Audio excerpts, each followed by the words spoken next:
دیکھیے حسین ابن علی کی محبت میں لوگوں نے اپنی پوری دنیا قربان کر دی، سب کچھ دینے کو تیار ہو گئے، صرف اس لیے کہ یہ ثابت کر سکیں ہم حسین سے محبت کرتے ہیں۔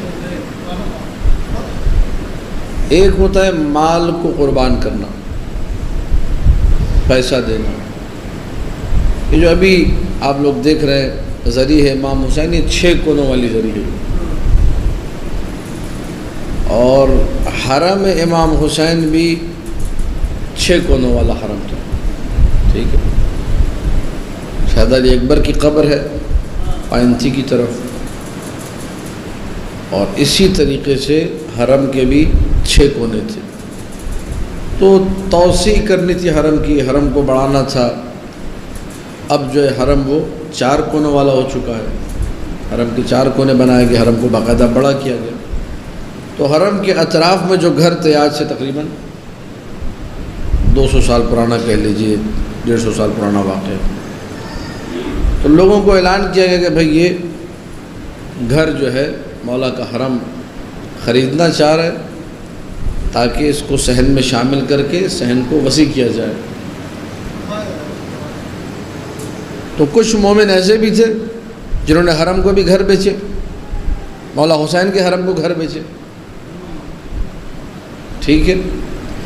ایک بالکل جس کا حرم کے کونے ہی پہ گھر پڑتا تھا، اس نے بھی کہا کہ ہاں میں بیچوں گا، لیکن حرم والوں نے کہا مثلا قیمت بنے گی 20 دینار، 20 دینار اس زمانے میں بہت تھا، تو اس نے کہا کہ نہیں 20 دینار نہیں، یہ تو کم قیمت ہے۔ کہا آپ بتائیے کتنی؟ اس نے کہا آپ بتائیے۔ حرم والوں نے کہا 25، اس نے کہا نہیں۔ حرم والے 30 پہ، اس نے کہا نہیں۔ کیونکہ بھائی مولا حسین کے لیے بولا نہیں، میرا گھر ہے، میری ملکیت ہے، نہیں بیچ رہا۔ آخر میں ان کا معاملہ طے ہوا 40 دینار، بہت مہنگا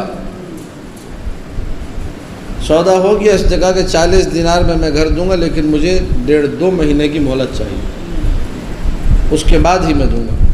ٹھیک ہے۔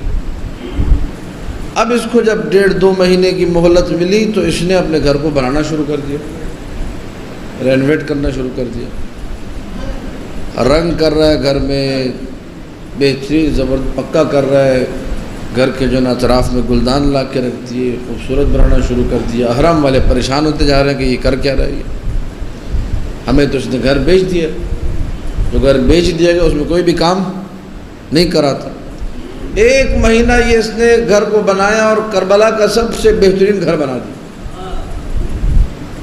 جب وہ دوسرا مہینہ آیا اور دن پورے ہوئے، حرم والے 40 دینار لے کے پہنچے، کہا کہ بھئی چابی دے دو اور یہ اپنے 40 دینار لے لو۔ اس نے کہا کہ نہیں، میں معاملہ کینسل کرتا، تم سے میرا معاملہ ڈیل اب نہیں ہے۔ اب حرم والوں کی طبیعت اور خراب ہو گئی کہ اس نے 1.5-2 مہینے پہلے ہم سے معاملہ کیا تھا 40 دینار میں، اور اب کہہ رہے نہیں۔ اس نے کہا کیا مطلب، تم ہمیں کیوں اتنا رسوا کرو، اتنا تنگ کرو، تمہیں شرم نہیں آتی، ہم مولا کے حرم سے آئیں؟ کہنے لگا تم سے زیادہ رقم مجھے کوئی اور دے رہا ہے۔ یہ کہہ کر ذریعہ حسین کی طرف رخ کیا، کہا کہ مولا میں اس دنیا میں جتنا بہترین گھر بنا سکتا تھا میں نے بنا کے یہ آپ کی خدمت میں ہدیہ کیا، وہاں اس آخرت میں مجھے اب آپ سے گھر چاہیے۔ دیکھیے اب آپ، یا علی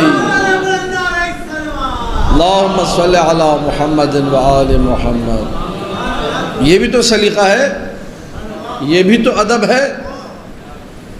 بولا یہاں میں جتنا اچھا کر سکتا تھا میں نے کی، میری اتنی بساط ہے، اتنی اوقات ہے میری۔ حسین کون ہے؟ ان کی اوقات تو سوائے خدا کے کوئی نہیں جانتا ہے، کم سے کم جو ہم لوگ جانتے ہیں جوانان جنت کے سردار، وہ کتنا اچھا کر کے دیں گے، وہ کیسا کر کے دیں گے۔ تو ایسے بھی لوگ تھے، ایک چارانہ نہیں چاہیے، ایسے بھی تھے دوسری طرف کہ جنہوں نے گھر بیچا بھی، پیسے بھی لی، زیادہ قیمت میں بھی بیچا حرم، تو شرعاً اشکال بھی نہیں رکھتا۔ لیکن بات یہاں پر وہی آتی جو میرے پورا عشرے کا موضوع محبت ہے۔ جو بیچ رہا ہے محبت اس کو بھی ہے، لیکن اس کی محبت کم ہے، پیسے لے رہا ہے۔ اور یہ جو بہترین زبردست گھر بنا کے ایسے ہی بنا ایک چارہ نہ لیے حسین کو دے رہا ہے. یہ زیادہ عقل مند ہے. کیوں؟ مولا کے فرمان کے مطابق آخرت والے بنو. اس نے اپنی آخرت بنائی ہے، دنیا پہ توجہ. وہ پتہ ہے دنیا کا کوئی بھروسہ نہیں، آج ہے کل نہیں. کتنے ایسے واقعات گھر بنانا شروع کیے. میں نجف اشرف میں تھا، ہمارے دوست شہید ہو گئے ایرانی سید رضا بتھا. بیچارہ چھوٹے سے گھر میں رہتا تھا، ایک کمرے کے. بڑی زمین لی تاکہ بڑا گھر بنائے، وہاں شفٹ ہو. ادھر زمین لی، ابھی مکمل طور پہ شفٹ بھی نہیں ہوا تھا. سامرا گیا، واپسی میں شہید کر دیا گیا بیچارے کو، بیوی بچوں سمیت شہید کر دیا. زندگی کوئی پتہ ہے. آج اسی کے نام پہ امام بارگاہ بن رہا ہے، اس جگہ پہ حسینیہ بن رہا ہے. تو میری اور آپ کی جب حیات کا کچھ پتہ نہیں ہے، آج ہیں کل نہیں. کتنے لوگ تھے پچھلے سال پلان بنا رہے تھے اگلے سال یہ کریں گے وہ کریں گے، ان کا انتقال ہو چکا، دنیا میں نہیں. تو جب اس موت و حیات کا کچھ نہیں پتہ کہ کب موت آئی اور چل بسے، تو کیوں نہ اس آخرت کے حوالے سے کام کرے جہاں ہمیشگی حیات ہمارے لیے ہے، ہمیشہ وہی رہنا ہے ہم نے. لیکن کوئی توجہ کرنے کو تیار. ایک اور واقعہ سنیے اسی حوالے سے، قربانی محبت کی خاطر. یہ وہ واقعہ جس کا عینی گواہ، عینی شاہد میں خود ہوں. کربلا معلیٰ میں تھا، عرفہ کا دن تھا، اور ہمارے کراچی شہری کا واقعہ یہ.